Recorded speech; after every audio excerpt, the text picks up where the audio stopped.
Good to see you. All right, so today is Wednesday, September 21st, 10 a.m. I call the meeting, special meeting of the Hudson Industrial Development Agency to order. Mrs. Tradishik, would you do a attendance roll call, please? Brian Wallace, Here. Mayor Johnson, Here. Heather Campbell, Here. Richard Wallace, Here. Teresa Joyner, Here. Cheryl Casluga, absent, Dominic Moranti. Here. You have a quorum. Excellent, thank you. All right, so the purpose of this meeting is to receive any last comment from the board members. We just had our public hearing on the proposed amendments to the UTEP policy. There were no comments from the public. And so, I mean, Chris, I think all I'm looking for is a motion, a second, and a vote to adopt our new policy today. Well, I guess the plan was to do it at the October 5th meeting, but because there was that was so that you could take into account any public comment. So if they want to actually, I think that we need to project the resolution that was in the packet from the prior meeting. It was distributed to the public right into the board at the prior package. Pardon me. Taxing jurisdictions. Yeah. The notice was given to the taxing inspections for public hearing. And you received, as you also record whether you received that as public comment. Yeah, there were no public Not comments. only at the hearing, but prior to the meeting, you received no public comments and no comments on the tax reimbursement. Okay, so then, or can please protect the Resolution. because it was. Correct. Thanks, Chris. And I, in connection with the public hearing, there was fairly wide distribution of it. I also sent a copy to every developer who we've worked with and who have proposed projects. I would say it's interesting. We actually had a presentation last night at the council meeting where very clearly some of those, you can tell it's getting around because some of the things that we've asked for were critically addressed on a call out slide by the presenter. So, but, we felt that some of the community groups noticed, some of the, I felt that any developer who has a pending application or has indicated an intent to submit an application, I sent them the notice twice because it really affects them. They haven't commented at all. any comments, questions, concerns from any of the board members on what's in front of us then? Because if not, if we can move forward with voting and adopting this today, we can start to re-engage projects that we have.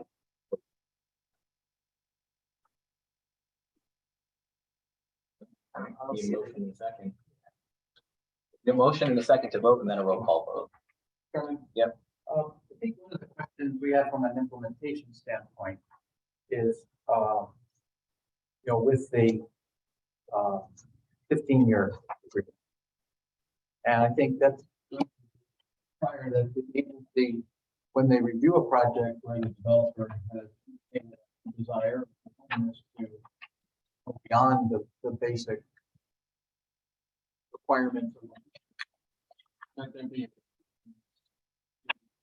they're going to agree to and what the agency is going to accept, and then what would be the implementation at that point. Because I think right now, it is hard to from this chart to indicate how they're going to address or satisfy the requirement and how it will be monitored. And I think because it's going to be individual based on the project, I do think that when the agency approves those projects, we would need you to formalize and document what the expectation of the developer and what the consequences are if they don't deliver, so that we can manage that. Yep.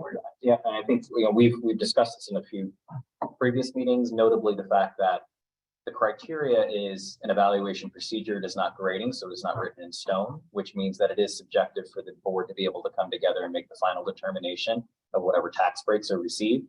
The second piece is in partnering with the CEDC on those quarterly review processes, and then bringing that into the governance committee to be able to actually review and put some teeth behind whether or not projects are actually living up to what the contract says.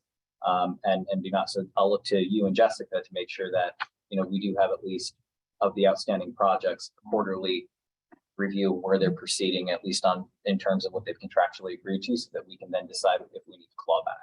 And I think that's part of the process that Jessica's beginning with revisiting the application. We believe that a lot of this can be set up so it can be, data can be automatically downloaded from the application into Excel to be used in other reports. Yep. And And that as we develop the monitoring systems going forward, that we can automate some of this stuff. So with particular, and there comes right up on your calendar that you need to double check this and what the thing you're supposed to do. In regarding what you were saying about, I'm not sure who said it, about capturing what was agreed to Mhm. outside of the pilot, that cannot be added to your inducement agreements and agreements that are signed at closing. Well, two things. I think that conceptually, the board's findings about a particular project and how it meets the different criteria probably ought to be referenced in the agreement, because that's what we usually see for preparation of the agreements. If you, the process that we've been following recently is to document in the resolution, the findings, specific conditions for a project that are being are summarized in the resolution itself. And then those conditions into the uniform project agreement. We have a form of uniform project agreement that specifies the are routinely required that the board has approved in the past. You may want to look at that uniform project agreement or a place to add these additional conditions and the follow-up monitoring that will have to happen for those. So we'll have to look at that in the light of these new criteria that have been adopted or that are supposed to be adopted. And what I like about that is that you're setting the precedent from step one through close, that everything is measured against the UTEP. We're looking at, I think in light of these, the board will want to look at application documents. And I think that we want to ask to make recommendations as to intricacies and the other elements that should go into the application document to reflect the additional evaluation criteria to make sure that we're eliciting from the project proposers the information that you will need and evaluate the project, right? So asking the question in the application that will help you do the evaluation. So that is something that already working on, and we need to bring that application to review. And then in addition, you're going to want to look at probably the monitoring costs and the upfront costs that you're imposing on the projects, and that at a future meeting. Are you any chance that the 10-5? It's a big ask, I know. That is, it's a lot. I'll know within the next, say, 5 days, if Okay. we can meet the deadline for the 10-5. My ask would be just thinking that effectively going through Q4 to make sure we can get it locked in place, and then we've got at least a month or two to socialize before any Yeah. 23 projects come onto the table. So let's say 10-5. We'll make that. At least having a good draft for you all to, Yeah. and then there's gonna be a lot more that's gonna come out and be edited as a result of it. Exactly, and that's what that's taking me a lot of time, is looking at and coming up with, well, what's done elsewhere in New York State? Yeah. How are we, so 10-5 will have a draft. Hard habit. No, it's good. That was my goal. And I think what will happen Just too, September. to the extent that developers gravitate towards 45B, not the expanded one, the board may want to consider clarifying how you can, what you would really have to do to get to the next step. Yeah, exactly. And maybe make it a little more. And but that's That's all the conversation process that we hope to spur, right? It's not just transactional, like, here's your application, let's rubber stamp it. It's please come into the meeting and let's have a discussion of what our needs are and how you can help meet them to get the best break. That's kind of the application is adding a lot more of the process to it and the requirements and things that you expect of applicants. Yep. Presentations, what type of presentation and that those expectations being incorporated into that application process. And it also allows the applicant to be able to read the questions and fill in the blanks electronically rather than a fifth generation Xerox copy that they're getting now offline. 9 and these all personally delivered. And they can establish a, short-term relationship. Kind of see that. When I was a developer, I always delivered my pilot checks to the IDA every year, just so that if I needed something, they didn't say, we haven't seen you since the project started. And give a little update.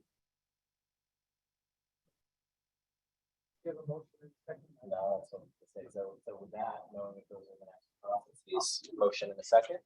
Motion To vote. to vote. Second. I said second. Perfect. All right. Roll call, please, Mrs. Trudisha. Aye. Aye.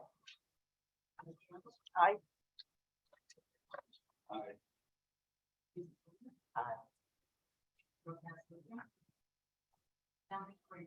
Aye. Excellent.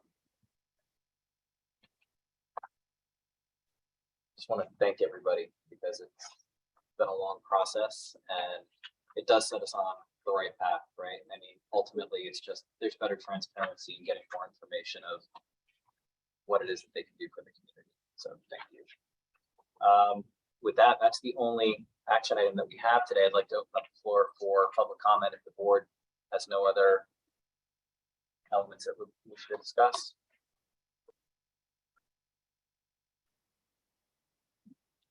All right. Second. All right. All in favor? Oh, wait. No, let the record reflect that there's no public comment. Right. No, I just want to make sure that we can see. Would have popped up. There's nothing. Sorry. So that's okay. About us later. We have a motion and second. All in favor? Aye. Aye. Any opposed? Thank you, everybody, for coming so early today. Appreciate it.